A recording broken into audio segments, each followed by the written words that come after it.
Welcome to India Reads. Today we're reading Meditations by Marcus Aurelius. This book has almost a 73-page introduction, so we're going to skip through all of it. And I'm going to book one, Deaths and Lessons. 1. My grandfather Varus, character and self-control. My father, from my own memories and his reputation, integrity and manliness. My mother, her reverence for the divine, her generosity, her inability not only to do wrong, inability not to do wrong, but to but even to conceive of doing it, and the simple way she lived, not in the least like the rich. My great grandfather, to avoid public schools, to hire good private teachers, and to accept the resulting costs as money well spent. My first teacher, not to support this side or that in chariot racing, this fighter or that in the games, to put up with discomfort and not to make demands, to do my own work, mind my own business, and not to have time for slanderers. Diagnotus, not to waste time in nonsense, not to be taken in by conjurers and hoodoo artists with their talk about incantations and exorcism and all the rest of it, not to be obsessed with quail fighting or the other crazes like that, to hear unwelcome truths, to practice philosophy and to study with Bacchius and then with Tandius and Marcanus, to write dialogues as a student, to choose the Greek lifestyle, the clam bed not, and the cloak. Rusticus, the recognition that I needed to train and discipline my character, not to be sidetracked by my interest in rhetoric, not to write treatises on abstract questions or deliver moralizing little sermons, or compose imaginary descriptions of the simple life or the man who lives only for others, to steer clear of oratory, poetry, and belles lettres, not to dress up just to stroll around the house or things like that, to write straightforward letters, and to behave in a conciliatory way when people who have angered or annoyed us want to make up, to read attentively, not to be satisfied with just getting the gist of it, and not to fall for every smooth talker, and for introducing me to Epictetus' letters and loaning me his own copy. Apollonius, Apollonius, independence and unwavering reliability, and to pay attention to nothing, not, and to pay attention to nothing, no matter how fleeting, except the logos, and to be the same in all circumstances, intense pain, the loss of a child, chronic illness, and to see clearly from his example that a man can show both strength and flexibility. His practice in teaching, and to have seen someone who clearly viewed his expertise and the ability as a teacher as the humblest of virtues, and to have learned how to accept favors from friends without losing your self respect or appearing ungrateful. Sectus, kindness, an example of fatherly authority in the home, what it means to live as nature requires, gravity without airs, to show intuitive sympathy for friends, tolerance to amateurs and sloppy thinkers. His ability to get along with everyone, sharing his company was the highest of compliments, and the opportunity and honor for those around him. To investigate and analyze with understanding and logic the principles we ought to live by, not to display anger or other emotions, to be free of passion and yet of love, to praise without bombast, to display expertise without pretension. The literary critic Alexander, not to be constantly correcting people, and in particular not to jump on them whenever they make an error or of usage or a grammatical mistake or mispronounce something, but just answer their question or add another example or debate the issue itself or make some other contribution to the discussion and insert the right expression unobtrusively. Fronto, to recognize the malice, cunning, and hypocrisy the power produces, and the peculiar ruthlessness often shown by people from good families. Alexander the Platonist, not to be constantly telling people that I am too busy unless I really am. Similarly, not to be always ducking my responsibilities to the people around me because of pressing business. Catullus, not to shrug off a friend's resentment, even unjustified resentment, but to try and put things right. To show your teachers ungrudging respect and your children unfeigned love. My brother Severus, to love my family, truth, and justice. It was through him that I encountered Three saw Helvidius, Cato, Dion, and Brutus, and conceived of a society of equal laws, governed by equality of status and of speech, and of rulers who respect the liberty of their subjects above all else. And from him as well to be steady and consistent in valuing philosophy, and to help others and be eager to share, not to be a pessimist, and never to doubt your friend's affection for you. And that when people incurred his disapproval, they always knew it. And that his friends never had to speculate about his attitude to anything. It was always clear. Maximus. Self control and resistance to distractions. Optimism in adversity, especially illness. A personality in balance, dignity and grace together. Doing your job without whining. Other people's certainty that what he said was that what he thought, and what he did was done without malice. Never taken aback or apprehensive, never rash or hesitant, or bewildered or at a loss, never obsequious or aggressive or paranoid either. Generosity, clarity, honesty. The sense that he gave of staying on the path rather than being kept on it. And that no one would ever have felt patronized by him or in a position to patronize him. A sense of humor. My adopted father.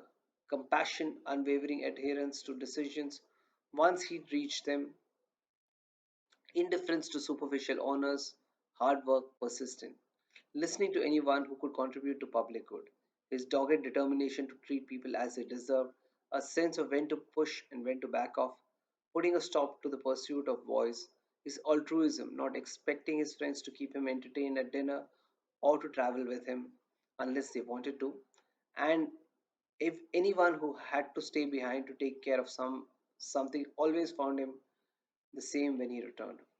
His searching questions at meeting, a kind of single mindedness, almost never content with the first impression, or breaking off the discussion prematurely. His constancy to friends, never getting fed up with them or playing favorites. Self reliance, always, and cheerfulness. And his advanced planning, and his discreet attention even to minor details. His restrictions on acclamations and all attempts to flatter him, his constant devotion to the empire's need, his stewardship of the treasury, his willingness to take responsibility and blame for both, his attitude to the gods, no superstitiousness, and his attitude to men, no demagoguery, no currying flavor, no pandering, always sober, always steady, and never vulgar or prey to fads. The way he handled the material comforts that fortune had supplied him in such abundance without arrogance and without apology. If they were there, he took advantage of them. If they were not, he didn't miss them. No one ever called him glib or shameless or pandemic, for they saw him for what he was, a man tested by life, accomplished, unswayed by flattery, qualified to govern both himself and them. His respect for people who practice philosophy, at least those who were sincere about it, and without denigrating the others or listening to them. His ability to feel at ease with people and put them at their ease without being pushy. His willingness to take adequate care of himself, not a hypochondriac or obsessed with his appearance, but not ignoring things either, and with the result that he hardly ever needed medical attention or drugs or any sort of salve or ointment. This, in particular, his willingness to yield the floor to experts in oratory, law, psychology, whatever, and to support them energetically so that each of them could fulfill his potential. That he respected tradition without needing to constantly congratulate him for safeguarding our traditional values, not prone to go off on tangents or pulled in all directions, but sticking with the same old places and the same old things. That he could have one of these migraines and then go right back to what he was doing, fresh and on top of his game. That he had so few secrets, only state secrets, in fact, and not all of all that many of those. The way he kept public actions within reasonable bounds, games, building projects, distribution of money, and so on, because he looked to what he needed doing and not the credit to be gained by doing it.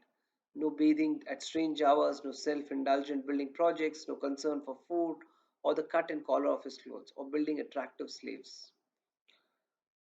He never exhibited rudeness, lost control of himself, or turned violent. No one ever saw him sweat. Everything was to be approached logically and with due consideration in a calm and orderly fashion. but decisively and without no loose ends. You could have said of him, as they say of Socrates, that he knew how to enjoy and abstain from things that most people find it hard to abstain from, and all too easy to enjoy. Strength, perseverance, self control, in both areas, the mark of a soul in readiness, indomitable. The gods. That I have that I had good grandparents, a good mother, a father, and a good sister, good teachers, good servants, relatives, friends, almost without exception, and that I never lost control of myself with any of them, although I had it in me to do that, and I might have easily. But thanks to the gods, I was never put in that position and so escaped the test. That I wasn't raised by my grandfather's girlfriend for longer than I was. That I did not lose my virginity too early, and that I did not enter adulthood until it was time. Put it off even. That I had someone as a ruler and as a father who could keep me from being arrogant and make me realize that even at court you can live without a troop of bodyguards and gorgeous clothes, lamps, sculpture, the whole charade. That you can behave almost like an ordinary person without seeming slovenly or carelessly as a ruler or when carrying out official obligation.